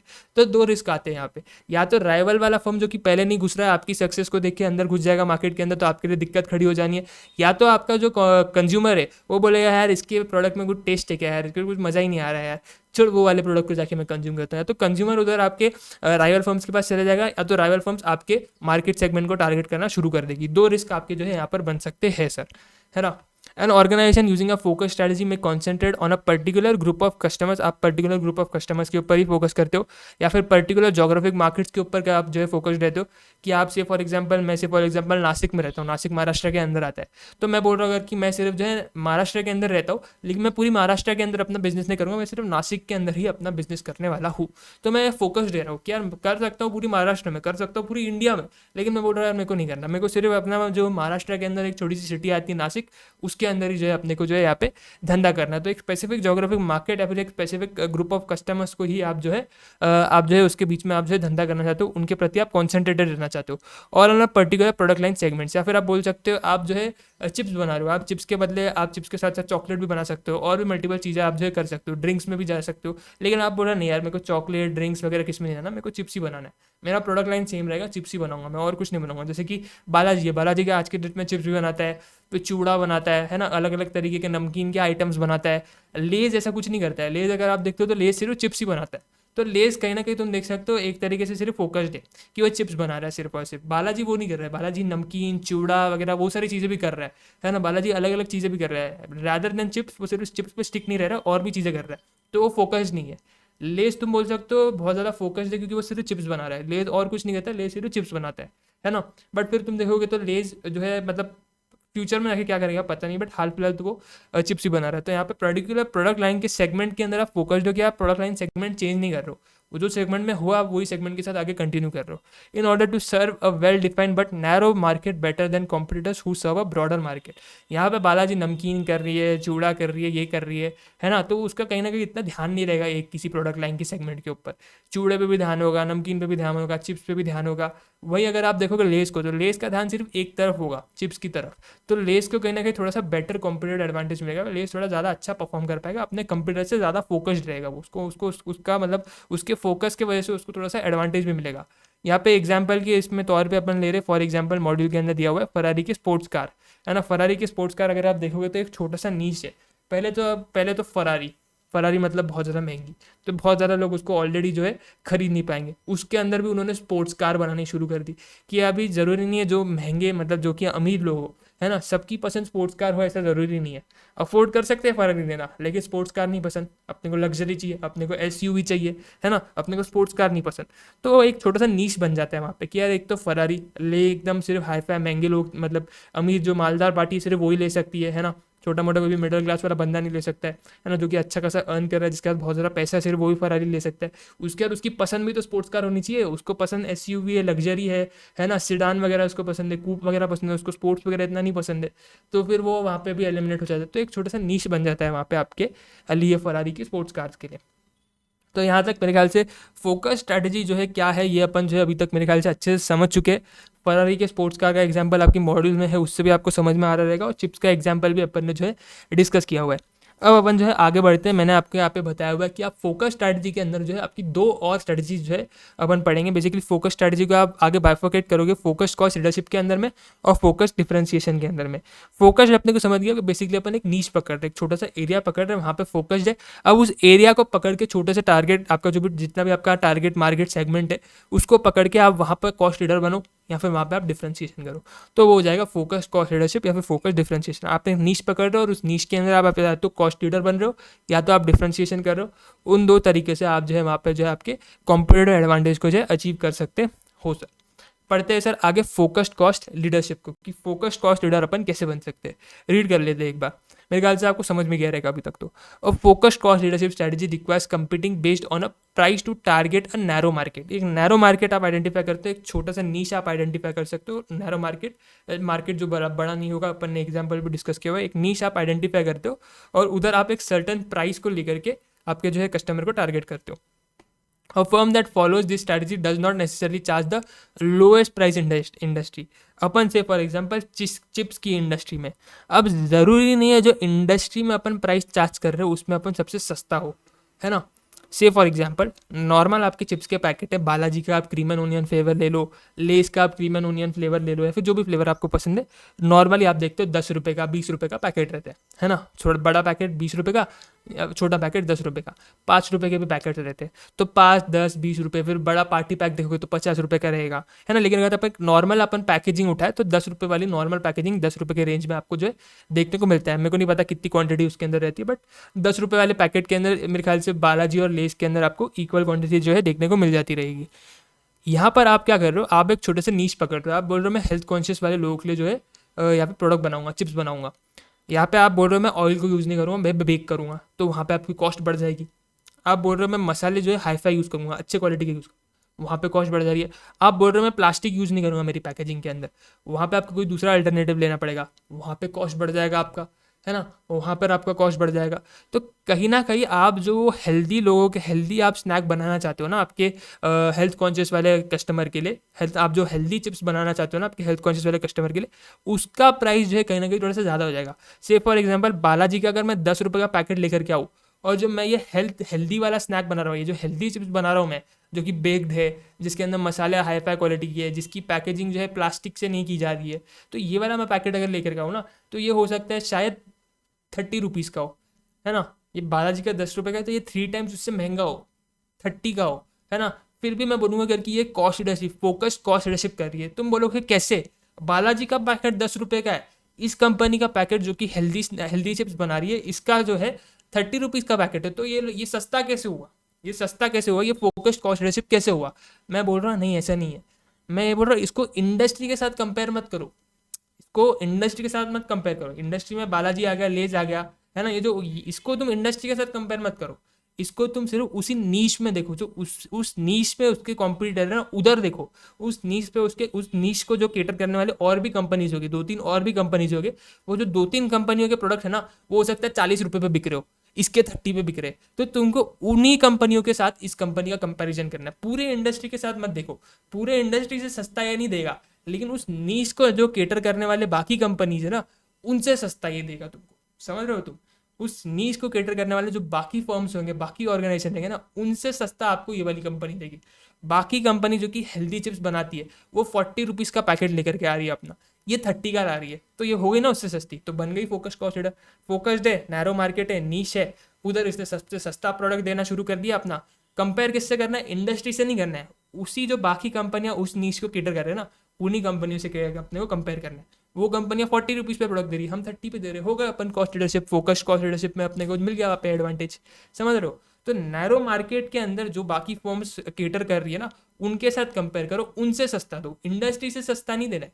इंडस्ट्री में बालाजी या लेस हो तो 10 रुपये में लेके आ रहे, क्यों, अरे ऑयल यूज़ कर रहे हैं, नॉर्मल मसाले यूज़ कर रहे हैं अपने, है ना, प्लास्टिक यूज़ कर रहे हैं पैकेजिंग के लिए, तो वो ला सकते हैं 10 रुपये पे, हम नहीं ला सकते। हमको तुम्हारे डिस्टिंग प्रेफरेंसेस है, डिस्टिंग टेस्ट है, उनको केटर करना है, तो हमारी कॉस्ट थोड़ी ज़्यादा लग रही है। तो हमारा कंपैरिजन तुम इंडस्ट्री के साथ प्लीज़ मत करो। हम जो वो बाकी जो और कंपनी है, बाकी जो तुम्हारे दूसरे अल्टरनेटिव्स है, तुम हेल्दी चिप्स को देखना चाहते हो ना, वो जंक वाले चिप्स को क्यों देख रहे हो। बालाजी लेज थोड़ा ना हेल्दी बना रहे, जो हेल्दी चिप्स बना रहे उनको देखो ना, उनसे सस्ता हम तुमको दे रहे, है ना, उनसे हम तुमको, तो ऐसे आप यहाँ पे फोकस कॉस्ट लीडर बन सकते हो। पढ़ते आगे। Instead it charges low price relative to other firms that compete with that target market. जैसे कि मैंने बताया, वो पूरे इंडस्ट्री से सस्ता आपको नहीं देगा, इंडस्ट्री से सस्ता नहीं देगा। बेस्ट एग्जांपल मैंने आपको दिया चिप्स वाला, आप आराम से इसको रिलेट कर सकते हो यहाँ पे, है ना। वो मॉड्यूल में जो स्पोर्ट्स कार वगैरह वाला दिया है वो लेता तो तुमको शायद इतना रिलेटेबल नहीं लगता, लेकिन ये चिप्स वाला तुमने अपने आप से खुद से भी ये फेस किया रहेगा कभी ना कभी, और तुम समझ सकते हो इसको, है ना। तो वो क्या करेगा, it charges low price relatively to other firm that compete with that target market. Target market के अंदर जो हमारा कंपटीशन है ना, उससे सस्ता देंगे, इंडस्ट्री से सस्ता नहीं दे रहे। ये गलत फहमी को जो है अपनी दूर रखना। आगे बढ़ते, firms that compete based on a price and target a narrow market follow a focused cost leadership strategy। जो आपका जो फर्म जो कि compete करता है प्राइस के बेस पे, एक टारगेट करता है अपने एक नैरो मार्केट को, तो वो फोकस्ड कॉस्ट लीडर जो है इस स्ट्रेटजी को जो है अपना रहा है सर। मेरे ख्याल से यहाँ तक आपको जो है पार्ट जो है अच्छे से समझा रहेगा। आ जाते सर अपन अगली स्ट्रैटेजी की तरफ। अगली स्ट्रैटेजी अगर तुम देखोगे ना, तो अगली स्ट्रैटेजी आपकी फोकस डिफरेंशिएशन। अपन ने अभी फोकस कॉस्ट लीडरशिप समझा, अब अपन फोकस डिफरेंशिएशन समझते हैं। सेम चीज़ है सर, सेम चीज़ है। नैरो मार्केट को पकड़ो और उसके अंदर कुछ यूनिकनेस लेकर के आओ, है ना। तो बेसिकली अपन ने जो ऊपर कॉस्ट लीडरशिप डिफरेंशिएशन पढ़ा ना, वो अपन ब्रॉड मास मार्केट पे पढ़ रहे थे। अगर तुम देखोगे ना, एक ही डिफरेंस है फोकस कॉस्ट लीडरशिप और नॉर्मल कॉस्ट लीडरशिप के अंदर, एक ही डिफरेंस है। अगर आप नॉर्मल कॉस्ट लीडरशिप में देखोगे ना, ये देखो डिफरेंशिएशन के अंदर दिखा देता हूँ, उसके लिए और ऊपर जाना पड़ेगा। डिफरेंशिएशन स्ट्रेटजी के अंदर देखोगे तो ये वर्ड देखो क्या लिखा हुआ है, aims at broad mass market, है ना। कॉस्ट लीडर में भी दिखाता हूँ तुमको, ये देखो कॉस्ट लीडर में भी देखोगे तो ये लिखा हुआ है, aims at broad mass market. ठीक है, कहाँ एम करता है, ब्रॉड मास मार्केट पे एम करता है। अब फोकस्ड कॉस्ट लीडरशिप पे देखना क्या लिखा हुआ है। फोकस्ड कॉस्ट लीडरशिप में जाओगे ना, ये देखो टारगेट करता है किसको, नैरो मार्केट को। फोकस डिफरेंशिएशन में देखो टारगेट करता है किसको, नैरो मार्केट को।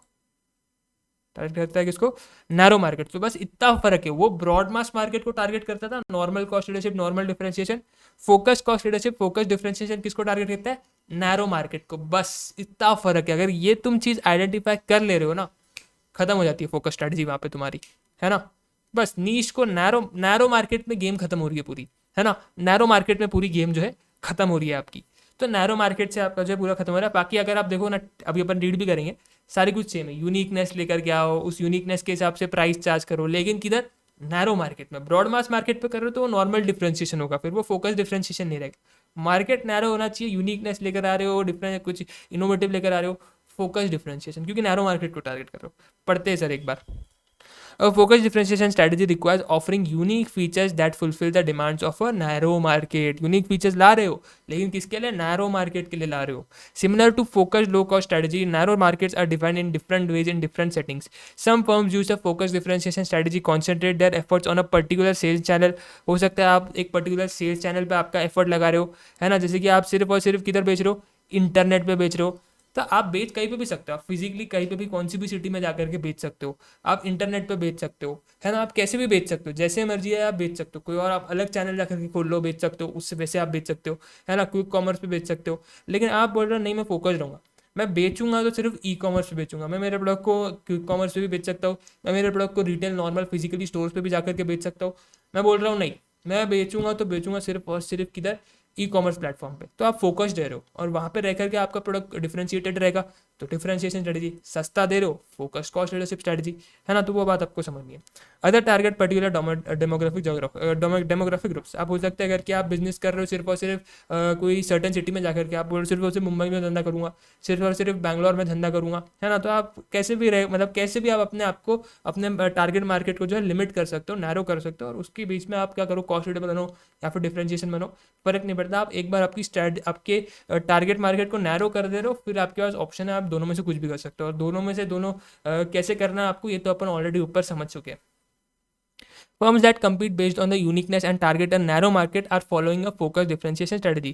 एग्जाम्पल के तौर पे अगर आपको देखने हो, यहाँ पे उन्होंने एग्जाम्पल दिया है, Rolls Royce sells limited number of high end custom build cars. Rolls Royce क्या करता है, अपनी कारें जो है काफ़ी जो है महंगी बनाता है ना, कस्टम बिल्ड बनाता है, जैसे जो भी कस्टमर की प्रेफरेंसेस है, जो भी उसको मॉडिफिकेशन चाहिए, वो सारी चीज़ों को देखते हुए ध्यान में रखते हुए वो गाड़ियाँ बनाता है उसके हिसाब से, और बहुत लिमिटेड नंबर ऑफ गाड़ियाँ बनाता है और वो उसको बेचता है ना। तो वहाँ पे वो फोकस डिफरेंशिएशन कर रहा है कि यार एक तो कुछ यूनिकनेस दे रहा है अपनी गाड़ियों के अंदर, और उसने मार्केट भी अपनी जो है एकदम नैरो रखी है, हर कोई रोल्स रॉयल्स अफोर्ड नहीं कर सकता, सिर्फ अमीर लोग ही रोल्स रॉयल्स अफोर्ड कर सकते हैं, तो वो भी अपने मॉडिफिकेशन वगैरह उसके सब अंदर जैसे भी उनको चाहिए वो करा सकते हैं, तो उससे एक डिफरेंशिएशन भी क्रिएट हो रहा है और मार्केट नैरो भी बन रही है।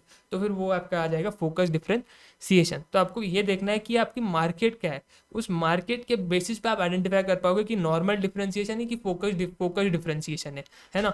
मार्केट देखो, मार्केट अभी जैसे कि आप देख रहे हो रोल्स रॉयल्स अपनी जो है limited number of high and cars, custom build cars बेच रही है। लिमिटेड लिमिटेड ये वर्ड इंडिकेट कर रहा है नैरो मार्केट को, मतलब ये फोकस डिफरेंशिएशन होगा, नॉर्मल डिफरेंशिएशन नहीं होगा, है ना। ये अगर वो लिमिटेड ये वर्ड नहीं लिखता तो फिर वो नॉर्मल डिफरेंशिएशन स्ट्रैटेजी होती। लिमिटेड इट वर्ड, इस वर्ड की वजह से फोकस डिफरेंशिएशन बन रहा है। तो अपने को एमसीक्यू काफ़ी बार एग्जाम में, मतलब काफ़ी बार क्या, हर बार ये अटेम्प्ट, मतलब मे 24 में भी आया था, उससे पहले वाले अटेम्प्ट में भी आया था, आपको ऐसे आइडेंटिफाई करने के लिए वो लगाएगा ही लगाएगा। एमसीक्यू देगा, उसके अंदर आपको कुछ एग्जांपल्स देगा और उससे बोलेगा आइडेंटिफाई करो, और वो एग्जांपल्स आपके टफ नहीं रहेंगे, आपको बहुत ज़्यादा सोचना पड़ेगा, उसके लिए एमसीक्यू के लिए प्रैक्टिस करनी पड़ेगी। तो क्वेश्चन बैंक के एमसीक्यूज वो आपको खुद से ही दिमाग चलाना पड़ेगा, मैं उसमें कुछ आकर के वैल्यू एडिशन नहीं कर पाऊंगा, है ना। वो अपने को खुद से दिमाग चलाना पड़ेगा। तो आपके जो टेस्ट वगैरह आप दोगे, क्वेश्चन बैंक के एमसीक्यू सॉल्व करोगे, तो उससे आपका जो है वो सोचने का जो एबिलिटी है वो बढ़ते जाएगा। एग्जाम में एमसीक्यू आते, जनरली एमसीक्यू आते, एग्जाम्पल देंगे, वो आपको बोलेंगे बताओ फोकस डिफरेंशिएशन है, नॉर्मल डिफरेंशिएशन है, कॉस्ट रिडर है, क्या है, तो तुमको उसमें जो है बताना पड़ेगा। तो ऐसे तुम आइडेंटिफाई करो कि फोकस डिफरेंशिएशन है, फोकस स्ट्रेटजी है, या फिर नॉर्मल वाली स्ट्रेटजी, ये तुम तब आइडेंटिफाई कर पाओगे उस एग्जाम्पल से। तो बस ये देखो अगर कि नैरो मार्केट है कि ब्रॉड मास मार्केट है, उधर ही तुमको जो है चीज़ पता लग जाएगी कि फोकस है कि नहीं। अच्छा, अब हम आते हैं अगले पार्ट की तरफ। अगला पार्ट अपना सिंपल सा पार्ट है कि यार फोकस स्ट्रेटजी मेरे को अचीव करनी है, मेरे को फोकस स्ट्रेटजी अपने धंधे के अंदर लगानी है, लेकिन मैं कैसे अचीव करूँगा, है ना, क्या स्टेप्स है। हर एक अपन ने स्ट्रेटजी के अंदर स्टेप्स देखे थे, तो फोकस स्ट्रेटजी को अचीव करने के क्या स्टेप्स मेरे बनते हैं।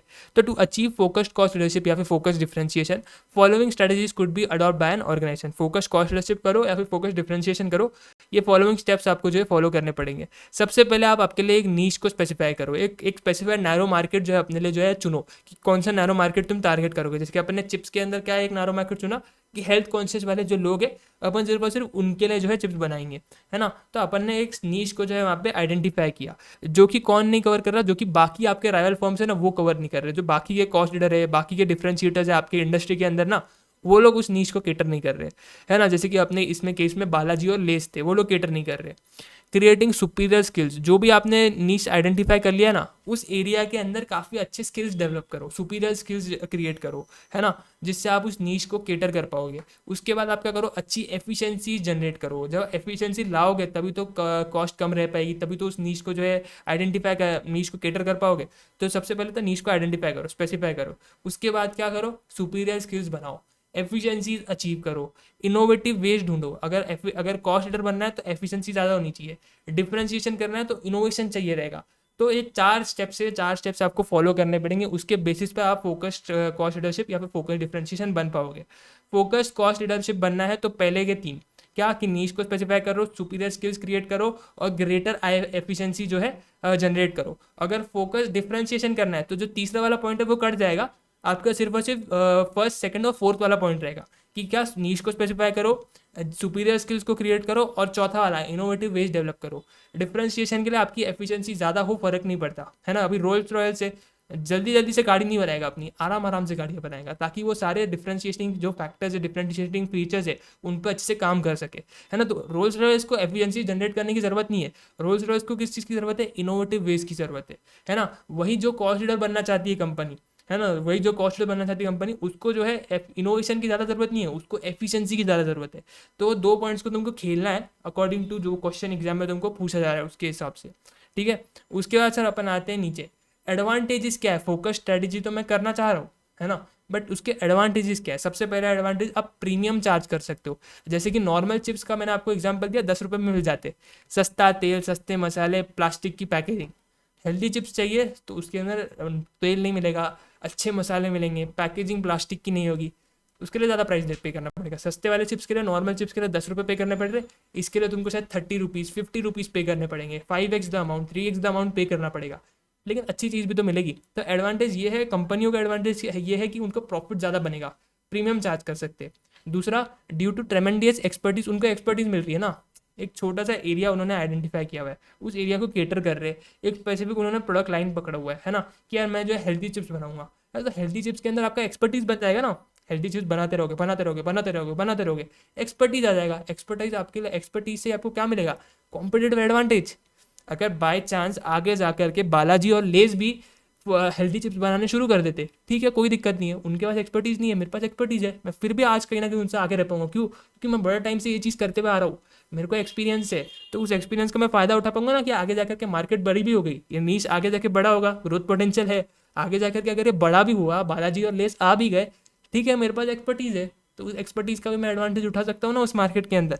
तो दो अपने को एडवांटेज है, सबसे पहला प्रीमियम प्राइस चार्ज करेंगे तो प्रॉफिट ज़्यादा बनेगा, और कल को मार्केट बड़ी होगी, जब बड़ी होगी तो लेज और बाकी कंप्यूटर, बाकी कॉस्ट लीडर, बाकी डिफरेंशिएटर जो इंडस्ट्री के अंदर पहले उस मार्केट को कैटर नहीं कर रहे थे, आज वो भी आ जाएंगे मार्केट के अंदर। लेकिन मेरे पास एक्सपर्टीज़ होगा ना, मैं स्टिल आगे रह पाऊंगा, उसका एक एडवांटेज मिलेगा।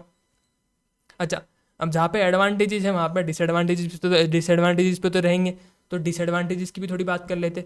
सबसे पहला डिसएडवांटेज क्या है sir, the firms lacking in distinctive competencies may not be able to pursue focus strategy. अगर आपके पास जो कंपिटेंसीज आपके पास होनी चाहिए, बेसिकली ये जो चीज़ें अपन ने देखी ना कि कैसे आपको अचीव करना है, अगर अचीव करना है तो ये चार आपने स्टेप्स को जो है फुलफिल करने पड़ेंगे, तब जाकर की फोकस स्ट्रेटजी अचीव कर पाओगे। अगर ये चार स्टेप्स आप अचीव नहीं कर पाए, फुलफिल नहीं कर पाए, तो आप फोकस स्ट्रेटजी जो है परस्यू नहीं कर पाओगे।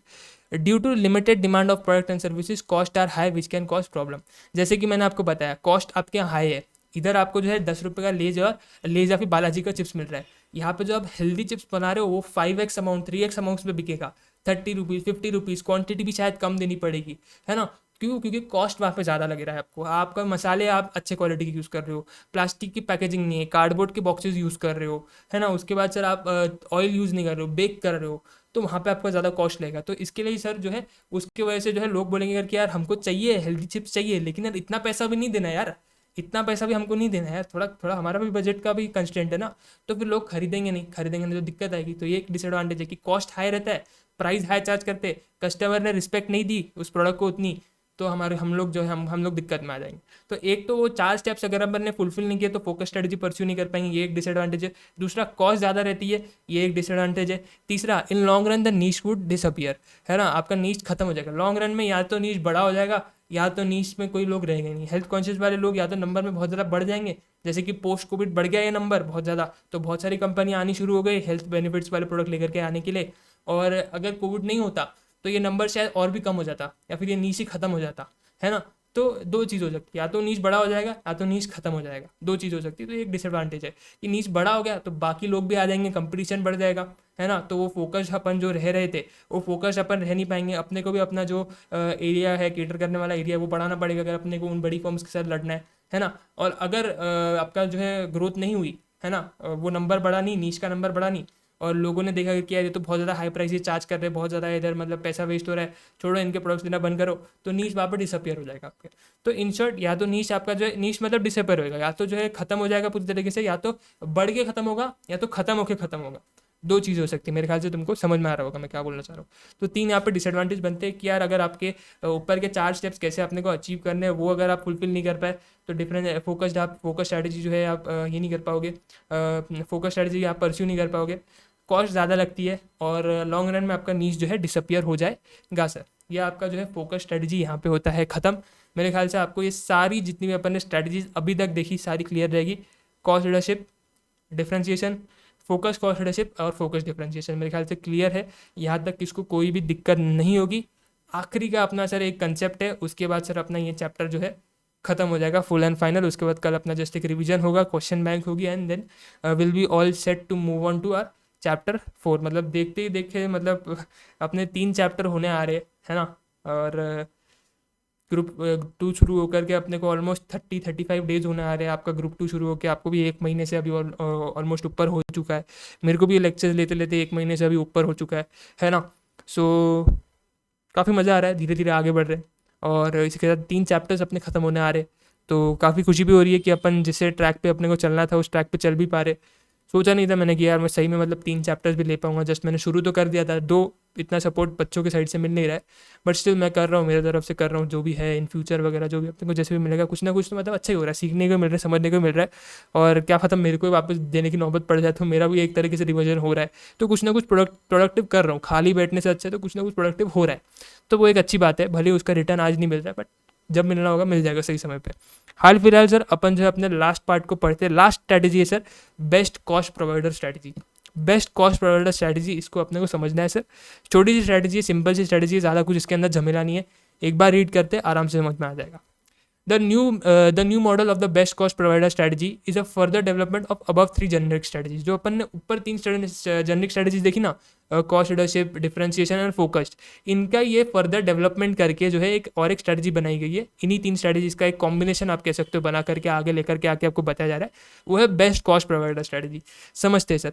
It is directed towards giving customers more value. यहाँ पर आप क्या देते हो, कस्टमर को जो है ज़्यादा वैल्यू देते हो for the money by emphasising on both low cost and upscale differences. आप यानी कि कॉस्ट भी कम रखते हो और आपके जो फीचर्स रहते हैं वो डिफरेंशिएटेड फीचर्स भी रहते हैं, यानी कि यूनिक फीचर्स रहते हैं और कॉस्ट भी कम रहती है। तो ऊपर की स्ट्रैटेजी है, उन सारी स्ट्रैटेजीज का मिक्स करके आप एक स्ट्रैटेजी बना रहे हो बेस्ट कॉस्ट प्रोवाइडर। इसके अंदर आप कस्टमर को सिर्फ अच्छे कॉस्ट पे गुड्स ऑफर नहीं कर रहे हो, बल्कि अच्छी क्वालिटी भी दे रहे हो, है ना, अच्छे यूनिक फीचर्स भी दे रहे हो। The objective is to keep cost and prices lower than those of the other sellers of comparable products। जो भी आपके comparable products है ना, उनसे सस्ता हम आपको देंगे। समझते हैं सर। रीड करते आगे। Best cost provider strategy involves providing customer more value for the money by emphasising on lower cost and better quality. यहाँ पे आपका एम क्या रहता है, कॉस्ट कम रखूंगा, क्वालिटी भी अच्छी रखूंगा। कॉस्ट कम रहेगी और साथ साथ क्वालिटी भी मेरी अच्छी रहेगी।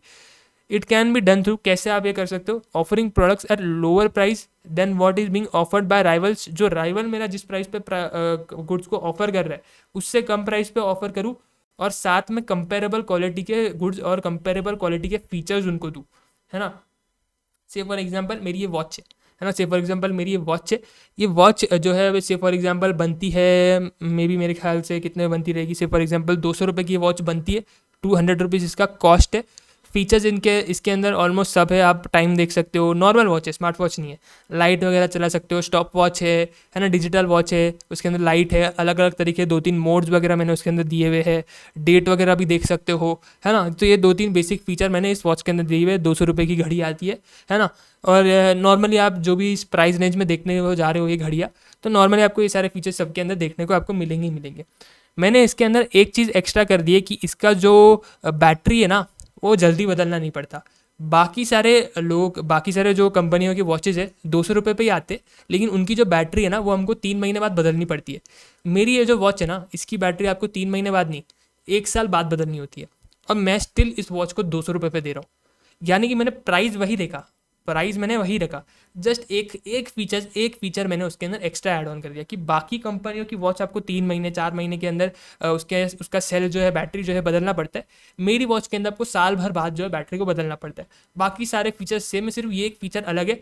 प्राइस भी मैंने सेम रखा, वो भी 200 पे देते हैं, मैं भी 200 पे दे रहा हूँ। जस्ट एक फीचर एक मैंने एक्स्ट्रा ऐड कर दिया है उसके अंदर, है ना। तो आप ऐसे करके जो है बेस्ट कॉस्ट प्रोवाइडर स्ट्रैटेजी को जो है अचीव कर सकते हो। या फिर आप जैसे कि ये अभी मैंने ये जो आपको मैंने एग्जाम्पल दिया ना, ये दूसरे लाइन के अंदर बैठता है। दूसरा वाला लाइन अगर आप पढ़ोगे ना, मैं एक बार पढ़ रहा हूँ अभी, charging similar price as by the rivals for products. Rival मेरे 200 रुपये चार्ज कर रहे हैं, मैं भी 200 चार्ज कर रहा हूँ, with much higher quality and better features. एक फीचर बेटर दे दिया, ज़्यादा डिफ्रेंशिएशन नहीं क्रिएट किया, एक फीचर बेटर दे दिया कि भाई जो तू घड़ी का सेल 3 महीने में बदल रहा है उसकी वॉच लेके मेरी वॉच लेगा तो साल भर बाद बदलना पड़ेगा। तो जस्ट एक फीचर एक्स्ट्रा दे दिया, प्राइस वही रखा, प्राइस 200 ही रखा।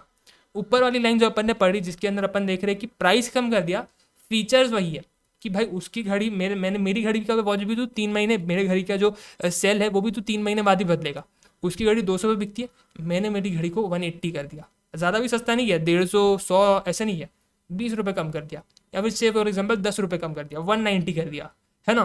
तो यहाँ पर मैं क्या कर रहा हूँ, फीचर्स सेम है, कॉस्ट कम कर रहा हूँ, या तो कॉस्ट वही है, प्राइस वही है, फीचर 1-2 ज़्यादा बढ़ा के दे रहा हूँ, है ना। ये दोनों में से कोई भी चीज़ करके मैं क्या कर सकता हूँ, कॉस्ट प्रोवाइडर स्ट्रैटेजी को जो है अचीव कर सकता हूँ। ये क्या है सर, तो ये मिक्स है of your all 3 generic strategies. एक एग्जाम्पल मॉड्यूल में भी आपके दिया हुआ है, उसको रीड करते हैं। For example Android flagship phones from OnePlus, Xiaomi, Oppo, Vivo etcetera और all routing for better quality at lowest prices to customer. यहाँ पे आप वन प्लस के फ़ोन ले लो, ओप्पो, वीवो, किसके भी फ़ोन ले लो, तो आपको क्वालिटी अच्छी मिलेगी कम प्राइस पे। They are following the best cost provider strategy to penetrate the market. ये जितने भी फर्म्स है बेस्ट कॉस्ट प्रोवाइडर स्ट्रेटजी को यूज़ करते ताकि वो जो है मार्केट के अंदर पेनिट्रेट कर सके, यानी कि मार्केट के अंदर घुस सके और अपनी अच्छी जगह बना सके। तो आई होप आपको ये चैप्टर अच्छे से समझ में आया रहेगा, मज़ा आया रहेगा। Chapter 3 strategic analysis in internal environment finally हमारा यहाँ पे होता है ख़त्म। इसी के साथ सर हमारे चैप्टर को हम ख़त्म करते हैं एक प्यारे से अच्छे से कोट के साथ में। ये कोट आपको शायद थोड़ा सा मोटिवेट करे, आपको अच्छा लगे। The secret of getting ahead is getting started. अगर आपको आपके लोगों से आगे रहना है, अभी अभी मतलब इस चैप्टर में हमने पूरा पढ़ा ना, competitive advantage, competitive advantage, computer से आगे रहना है, कंप्यूटर से आगे रहना है। तो वो आप सिंपल सी बात है, पहले शुरू तो करना पड़ेगा, तभी तो उससे आगे निकल पाओगे। अगर तुम बस ऐसे ही बैठ के सोचते रहोगे कि यार मैं उससे आगे कैसे जाऊँ, उससे आगे कैसे जाऊँ, उससे आगे कैसे जाऊँ, तो ऐसे कभी आगे जा ही नहीं पाओगे। शुरू करना पड़ेगा, कुछ ना कुछ करना पड़ेगा, कुछ ना कुछ स्टार्ट लेनी पड़ेगी, तभी तुम उसके अपने कॉम्पिटिटर से, अपने राइवल से आगे निकल पाओगे। तो अगर तुमको कहीं लाइफ में आगे जाना है तो शुरू तो करो, उधर उस डायरेक्शन में बढ़ने के लिए कोशिश तो करो, ट्राई तो लो, तभी तुम वहाँ पे पहुँच पाओगे। तो एक छोटा सा कोट यहाँ पे अपना होता है, जैसे कि हर चैप्टर के एंड में आपको ऐसा एक कोई प्यारा सा कोट देखने को मिलेगा जो कि कुछ ना कुछ अच्छा मतलब रखता है ना। तो secret of getting ahead is getting started, कि अगर आपको आगे बढ़ना है तो शुरुआत करनी पड़ेगी। तो शुरुआत आपके लिए इंपॉर्टेंट है। शुरुआत हम ऑलरेडी बहुत पहले कर चुके हैं, 1 महीना अपने को हो चुका है, 3 चैप्टर्स अपन ने फाइनली कंप्लीट कर ली है। इसी के साथ सर इस लेक्चर को मैं यहीं पे रोकता हूँ, ख़त्म करता हूँ। कल के लेक्चर में अपन आएंगे तो कल क्या करेंगे, सबसे पहले इस पूरे चैप्टर 3 का हैंड रिटन नोट से अपन रिवीजन करेंगे। हैंड रिटन नोट्स अगर किसी बच्चे को नहीं मिल रहे रहेंगे तो बेटा टेलीग्राम चैनल पर आपको ये मिल जाएगा। हैंड रिटन नोट्स अपन टेलीग्राम चैनल पर अपलोड कर रहे हैं, आपको चैप्टर वाइज PDF मिल जाएगी हैंड रिटन नोट्स की।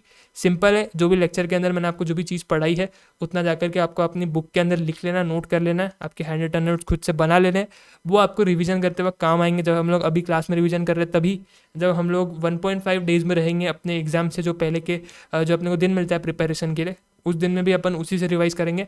जब जब इसके बाद अपने को रिवीजन करने का मौका मिलेगा, अपन उन्हीं हैंड रिटन नोट से करने वाले। तो बड़े इंपॉर्टेंट रहेंगे। टेलीग्राम चैनल पर डेली बेसिस पे अपलोड कर रहा हूँ, वहाँ से आपको जा करके अपने जो है डेली बेसिस पे उसको जो है कंप्लीट करना है। वो आपका होमवर्क टाइप सीन है। और यहाँ पर इस लेक्चर को ख़त्म करेंगे। कल उन हैंड रिटन नोट से चैप्टर 3 के अपन पूरा रिवाइज करेंगे चैप्टर को। उसके बाद अपना रहेगा question bank and then will start with chapter 4 sir. तो मेरे ख्याल से आज के लिए अपन इतना ही रखते। Thank you so much for watching this lecture. अपने दोस्तों को बताओ, फ्री स्ट्रैटेजिक मैनेजमेंट का बैच अपन कंडक्ट कर रहे हैं यूट्यूब पे। ये जो बैच है ये आपके सितंबर 24 के लिए भी एप्लीकेबल है, जनवरी 25 के लिए भी एप्लीकेबल है, एंड एज वेल एज उसके आगे के भी जो अटैम्प्ट्स रहेंगे उनके लिए भी ये बैच जो है एप्लीकेबल रहेगा, है ना। अगर कुछ चेंजेस वगैरह आएंगे आगे जाकर के इन फ्यूचर, तो मैं उसकी अलग से वीडियो बना करके यूट्यूब पे डाल दिया करूँगा, है ना। तो ये बैच आपके लिए जो है काफ़ी टाइम तक काम आने वाला है आपको। तो इस बैच में कोई भी दिक्कत वगैरह आपको मिलती है, आप डेफिनेटली मेरे को बता सकते हो। अपन उसके लिए आपके लिए कुछ सोल्यूशन वगैरह जो भी रहेगा वो लेकर के आ जाएंगे। मेरा भी ये फर्स्ट टाइम है, तो मेरे को भी काफ़ी सारी चीज़ें सीखने को मिल रही है। जैसे तुम्हारे लिए स्ट्रैटेजिक मैनेजमेंट ये सब्जेक्ट पहली बार तुम पढ़ रहे हो, वैसे ही मैं इसको पहली बार पढ़ा रहा हूँ। पहली बार पढ़ नहीं रहा हूँ, पढ़ तो मैं मल्टीपल टाइम इसको चुका हूँ। ये भी मेरे ख्याल से 6-7 टाइम रहेगा जो इसको मैं जब मैं पढ़ रहा हूँ, उससे भी ज़्यादा टाइम रहेगा। बहुत बार रिवीजन किया हुआ है जब खुद पढ़ते थे। तो यहाँ पर जो है इस लेक्चर को अपन एंड करते। मिलता हूँ अगले लेक्चर में, बहुत सारी बातें करेंगे तुमसे आराम से बैठ के। फिर किसी दिन अच्छी कोई अपने ऑडियंस वगैरह बन जाए तो मस्त किसी दिन बैठ के सेशन लेंगे बातचीत का। हाल फिलहाल कोई है नहीं, कोई सुन नहीं रहा है, तो मैं भी मतलब जितने काम की बातें उतनी करता हूँ, ठीक है। सो मिलता हूँ अगले लेक्चर में। ध्यान रखो अपना, डेली बेसिस पे अपना होमवर्क कंप्लीट करो, हैंड रिटन नोट्स बनाओ। कल अपने को उससे रिवीजन करना है, सो उसको तैयार रखना। मिलता हूँ अगले लेक्चर में, टेक केयर।